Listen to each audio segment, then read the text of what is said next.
Welcome back to Nerdrotic Live, everybody. How you doing? Hope you're having a great day.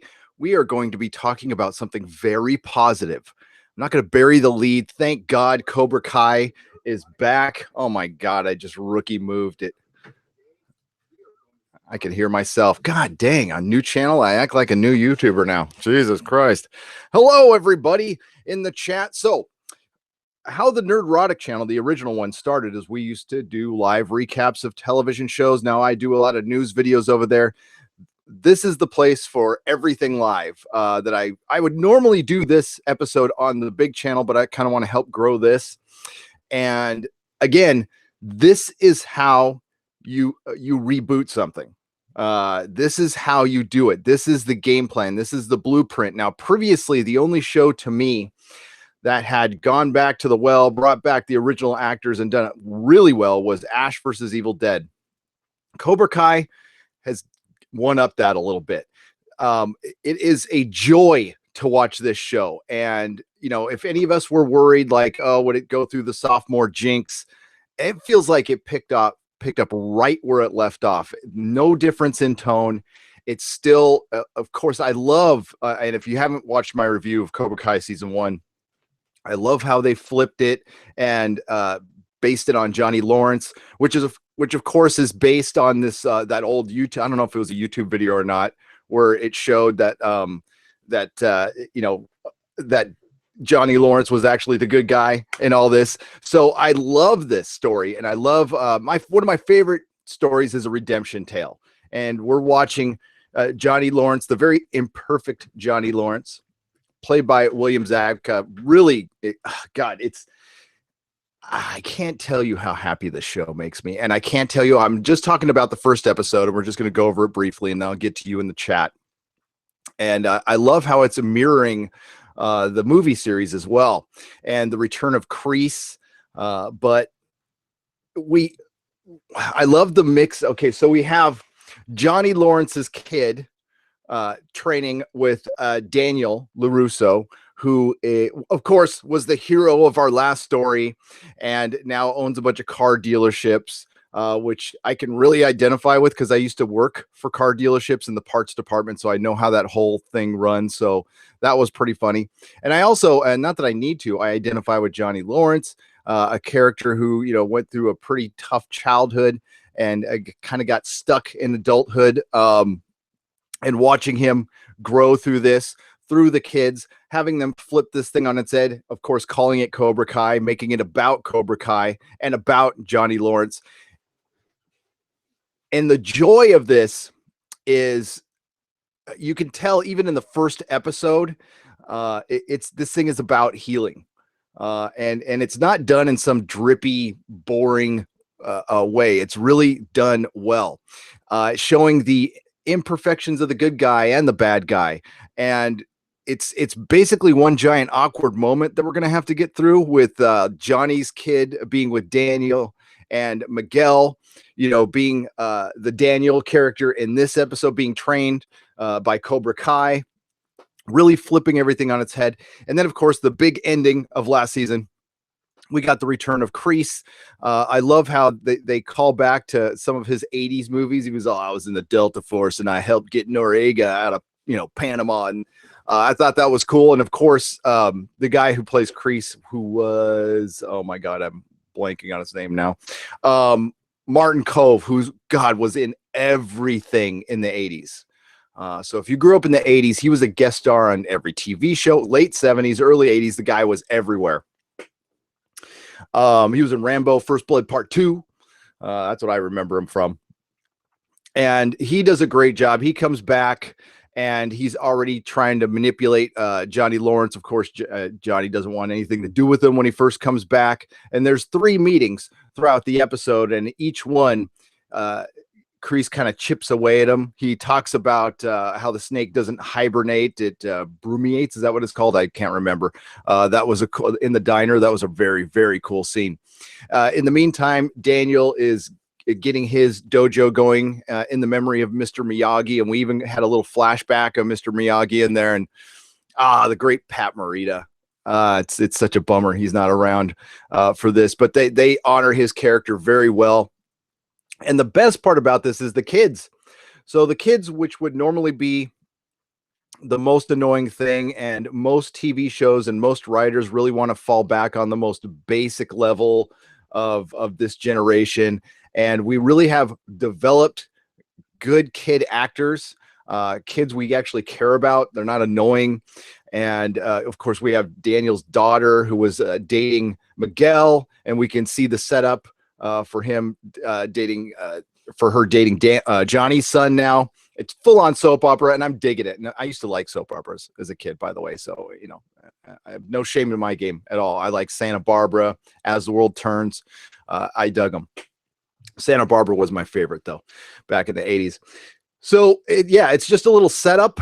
We have, and then, well, Johnny Lawrence, after meeting Kreese, already sees the error of his ways. He sees the fallout from the championship last season.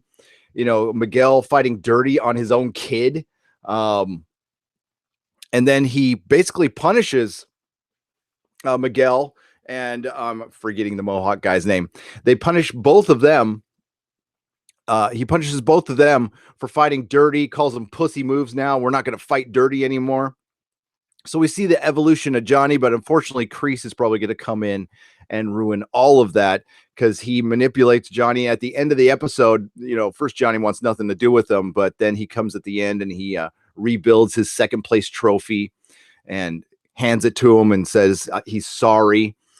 And Johnny takes it hook, line, and sinker. And as he says, it's okay, you know, if you don't want to talk to me anymore, just take this trophy. And I wanted to say I'm sorry, and I always thought you were the best fighter. And then he leaves knowing Johnny's going to go, hey, wait a minute. And that's where the episode ends. Another thing I want to talk about, Ash versus Evil Dead did this as well, is the 30-minute to 40-minute episodes. I think that's a great runtime for a show like that. I think a lot more shows can learn from this. I think we need a return to shorter episodes, especially if it's going to be in the binge format, and you get a lot less filler. Netflix could certainly learn from that. And not that YouTube has been great with their TV shows, because they haven't. This is like the only good one they have, in my opinion. And it's, well, I mean, arguably it's the best TV show out there. You know, right up there with The Expanse and The Orville. There's a lot of, and Legion. But this, you know, my God, how many views did I'll even check right now, how many views, because you can see, by the way, YouTube doesn't hide its numbers. You can see how many people are watching Cobra Kai on YouTube. So we can find out right now. I know it was a big deal when Cobra Kai, the first episode for season 1, hit 50 million views. So, and I absolutely agree with Jeff from World Class Bullshitters. If you have at least 100,000 subscribers, you should get YouTube Premium for free, and then, you know, just make everybody talk about it. But I'm happy to talk about good TV. As much as I want to talk about the crap that's wrong in our pop culture and everything that's wrong in it, I want to bring this to you, because when something's this good, which I'm sure you guys are all watching, it's worth it. It's already got 4,221,377 views. Now, how many people watch that all the way through? Let's say a third. It has been out for 13 hours. Now, I can tell you right now, you know, my math is terrible. We'll just say 500,000 views, probably all the way through in 13 hours. In relation, Star Trek Discovery, that would take 4 or 5 of their episodes to get that in its entirety, like in the life of the episode, not in their first 13 hours or anything. And that's a paywall that's just as expensive as YouTube TV. And listen, YouTube Premium is worth the price of admission just for this show. I mean, just buy it for a month, watch the show, dip out if you want. But it's definitely worth it for this. And I'm shilling a little bit for YouTube. And yes, YouTubers do get a piece of the pie. Full disclosure. It's I mean, like, percentages of pennies, but we do get a piece of the pie for this. So I just want to give a full disclosure there. I'm going to get to the chat. This again, it was a complete joy. I might do a video on them. Now I want to bring people here. So I watched it in the gym. I watched it in the gym, and I watched it twice.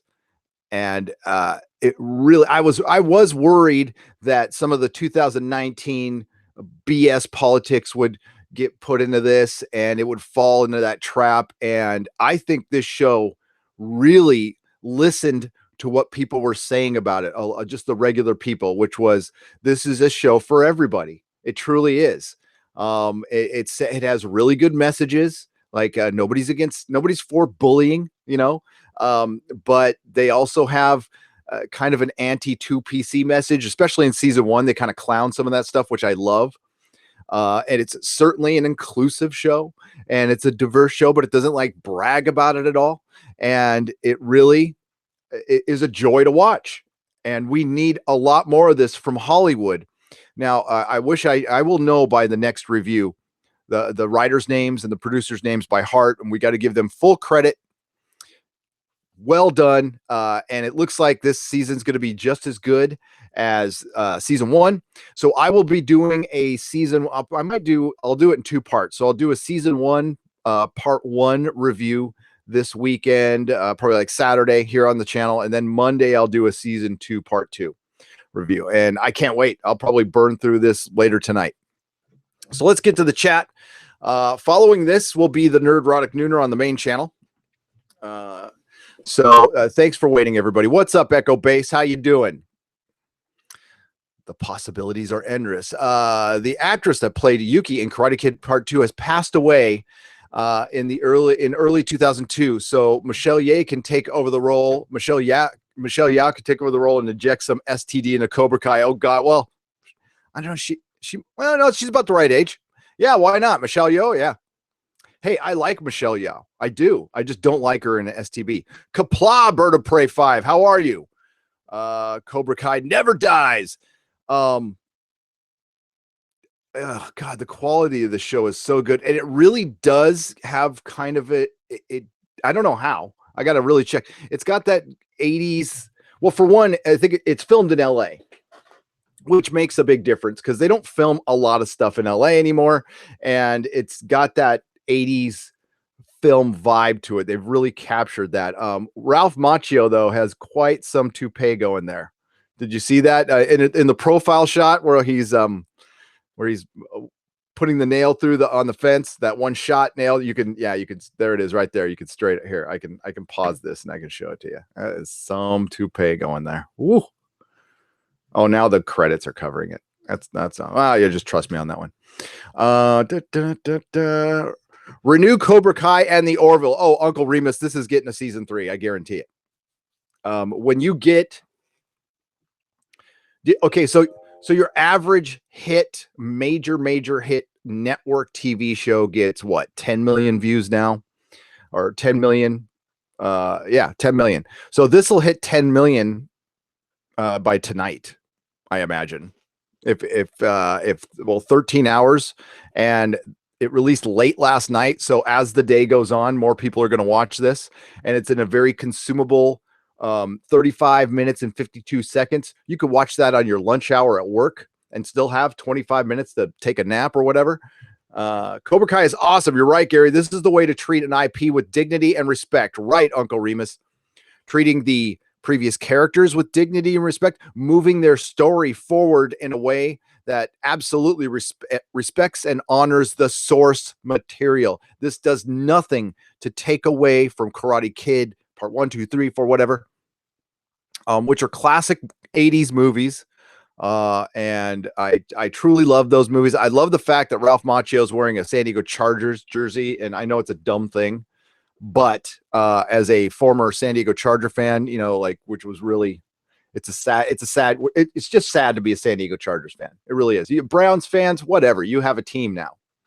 We are now the official saddest fan base in the NFL history. Never won a championship, and lost our team to our rival city, the city we hate the most, Los Angeles. Yeah. Dean Spanos can rot in a very special hell. Cobra Kai works across the board because it respects the canon, the story it is creating, and most of all, it respects the wants, needs, desires of the fan. Norman C. Lau. I couldn't have said it better myself. I am applauding you, sir. Well said. And God, wouldn't it be nice to hear that about Star Wars and Star Trek? And I'm gonna make a video about like this is how you do it. I'm sorry, I'll never do that again. They accomplished so much. Bearded big villain top. That's right. Well, this is my Venture Brothers shirt. It's the big villain. It's the big villain evil mentor program, and you got to see. Yeah, it was the shirt of the week from Venture Brothers. It was really good. Sorry, I made my beard crooked now.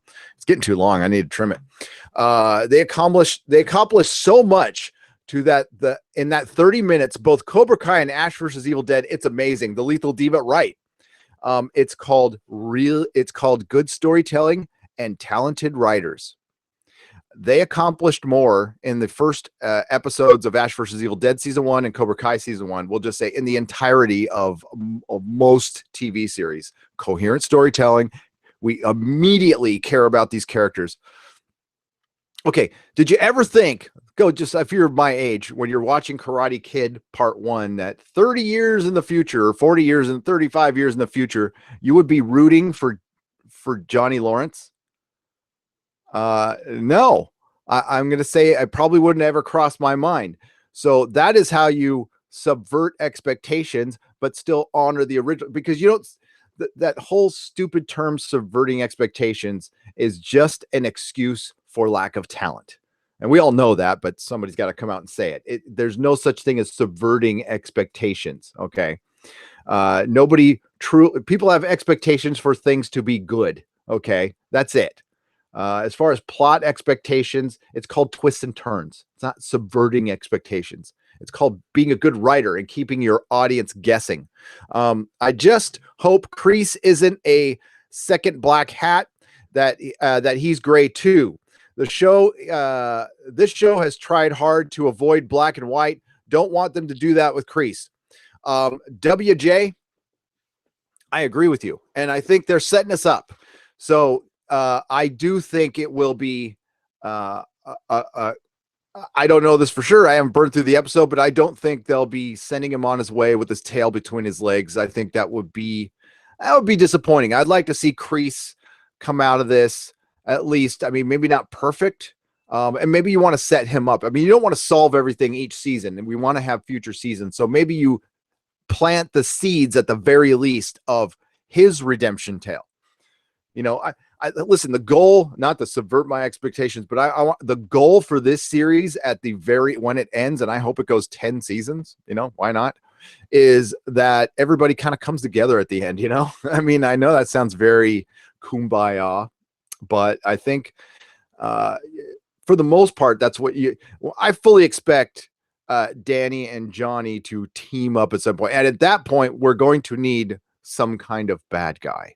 You know, but I think it's too soon for that. And I think you're right. WJ, I like that. Good point. I'm really torn with binging and savoring it right now. I know, Norman. I will probably binge the hell out of it. Warren Roar, what's up, my friend? Nerdrotic, hail, brother Gary. I love this show so much. I stayed up till 2 a.m. watching the first 5 episodes. What a great show. And it's still great through 5 episodes, Warren. That is brilliant to hear. I cannot wait. Venom Broly, each time Gary and Mecca told about Cobra Kai, it was just after talking about Star Trek for a while, and I thought it was related to Star Trek universe until I saw something yesterday, some pics about Cobra Kai. Yeah. The reason Mecca and I probably bring it up is, well, I know why I bring it up, and I'm guessing why Mecca brings it up is Star Trek Discovery's how not to do something, and Cobra Kai is how to do something. Just look at the viewing numbers. Here's one thing I can promise you. The first episode of season 1, which has over 50 million views, is more views than the entirety of Star Trek season 1 and 2. That's a fact, folks. And CBS, if it's not a fact, show us, please. Prove me wrong. Independent source. I want an independent source showing those numbers, by the way. But I'm 99% sure I'm right on that one. Uncle Ethan loves pie. He does. I thought he gave pie up, though. Did he not? I mean, it's okay. I mean, Ethan, eat as much pie as you want, bro. It's free country. Proper Jenny, what is up? I watched every episode last night. It was fantastic. Oh, that is so brilliant to hear. I'm excited.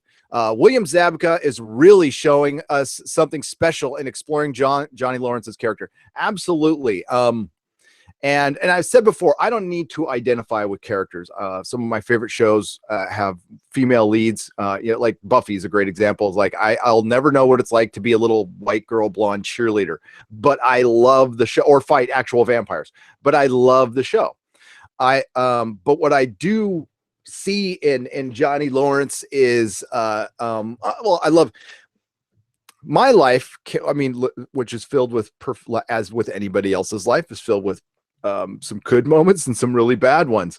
But I've overcome some pretty crazy crap that I'll talk about it someday here. This is a good channel for maybe doing my AA story someday. And I've done it on Patreon. And I really identify with that. And and I love how it deals with the whole peaking in high school thing. And you just like having one moment be this bane of your existence. And, I love seeing people come over. Those are my favorite stories, redemption stories, period. I'm a sucker for it. It's like catnip to me. All right. It's like nerdrotic nip. Reed, they crammed a special hero shot of all female. Oh yeah. Stanley. I will be covering that. Yes. I want Silverback and my, what's up, Halam? How's it going? It's a twist. M. Night Shyamalama Ding Dong says, I know, right? Bring back Dutch. Dutch is in prison. Maybe he could break out. I haven't seen past episode 1, neither have I. But I do think that Johnny will soften a bit and even perhaps join up temporarily with Danny to take on Kreese and the students he's stolen, perhaps Hawk. That could happen. I still hope, I mean, like, listen, I won't be heartbroken if it doesn't happen, but I still hope they get through to Kreese somehow. I much rather have my perverting your expectations. That's kind of what has been happening, Mike Brown, and that's why you're a writer. That's a much better way of putting it. Perverting our expectations. RIP, one of the OG Cobra Kais. I wonder if they're going to bring back Elizabeth Shue, right? I'm kind of a fan of hers. I used to have a big old crush on her. Hollywood crush. Spartan Jeremy, hail, how are you? Was glad to see you on the council last night. Thank you so much. It was awesome. It was great. 5 hours. Brilliant. Yeah. And then Jeff, I slept through Jeff's Good Morning Pop Culture because he started at 6 a.m. my time, and I was snoozing.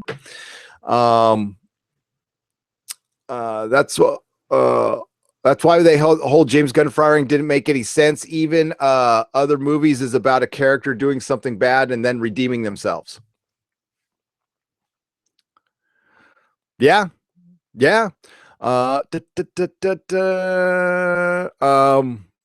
I'm trying to breeze past those. I have not read. Well, Testify HD. I've had some spoilers kind of thrown at me for a certain movie that I have not been able to avoid. But I am used to that because I used to own a comic shop. So people, I mean, I would always be a little behind on my comics, and guys would come in and go, "Did you hear this? Captain America died, at the end of Captain America 25. In Captain America 25 from 10 years ago, he gets shot. Of course, he comes back to life. But I had no idea. And that got spoiled. Like, everything got spoiled for me. So I'm going to try not to spoil for you guys here. I met Elizabeth Shue once. She was drunk. She had a bit of a reputation, Case. Yes, she had a bit of a reputation. It's kind of why I liked her. No, just Robbie and Samantha can't control themselves. Elizabeth Shue isn't busy. Oh. And Halam899 says, rest in peace, Steve McQueen. Yes, indeed. Real quick trivia here, folks. I'm going to look in this direction. So there's a big street that goes on the hill over my house. That is where they filmed Bullet, right near my house. That's right. 100% honesty here. I've never chatted this much in a forum ever, but this is what this show and this chat has done to me. I can filibuster on Karate Kid fandom all day long. Oh, Norman, that's great. And welcome here, Norman. That's this is kind of the chill spot of Nerdrotic. The Piss and Vinegar will be firing up in about 45 minutes to an hour on the other channel. But this one is nothing but joy. Now I'm happy and like, how crazy is this time right now? We've got Game of Thrones ending, and, you know, hey, it's not great, but this Sunday we've got the big battle coming up with the Night King. Cobra Kai is back. Avengers Endgame drops tomorrow. Some people have already seen it. Yeah, this is really, and Star Trek Discovery ended, so it's all good. Well, it's not all good. Twilight Zone is still out there sucking it up, but I mean, really, that doesn't take away from my joy from Cobra Kai. So everybody, if you want to continue, fondle that finger. Yes. And yeah. All right. And hey, I wonder why. Huh. Interesting. Okay. But yeah, this channel got monetized. Wow. I just got that little note right now. Great. Awesome. But no need to super chat here. We're good. All right. Steve McQueen was a man's man. Nick Cage versus Kreese. I'd pay money for that. Two old guys. That fight would probably look really fun. I mean, they could Hollywood it up, but if we saw it in real life, it would probably be pretty much a joke. Well, it's over for season 2. Well, it might be over. Yeah, that whole season 3 thing. I've got videos coming on that later. Doomcock dropped a video today about the Picard series. Go check it out. When you think about it, Bobby was the one who was truly robbed back in 1984. Yeah. Norman. Bobby was on his way to win the tournament, but Kreese told him to throw it by injuring Daniel. Wow. See, this is why that's why I love live streaming. It's my favorite. Did anyone see that Jay Leno show about Steve McQueen's Jaguar X? Oh, I did not. It might. Okay. So stay tuned. I'll have a video out in the next 24 hours on that. This is the Calm Blue Nerdrotics chat. Congrats on the monetization. Yes. I guess I have to flip the switch for the super chat, which it doesn't matter. It doesn't really matter. Doomcock is always on the ball. The Doomcock is always on the ball. I saw what you did there, Mike Brown. Okay, on that note, we'll leave. We'll keep this one short. If you want to continue the conversation, I will be on the Nerdrotic, the main channel, in about a half an hour doing the Nerdrotic Nooner. I can talk. Norman C. Lau, it is a pleasure seeing you in the chat. Welcome. And I will be doing more Cobra Kai. So I'll be doing a season 2 part 1 review this Saturday. And the following Monday will be season 2, part 2. I can't wait to see the rest of the episodes. Well done. And I will know your names. I apologize. So YouTube, writers, producers, you made a masterpiece. Yes, a masterpiece. Thank you. Thank you for giving us something good and not preaching to us while still having a message. I like that. All right, everybody. Thanks for coming in. I will see you over on the big channel.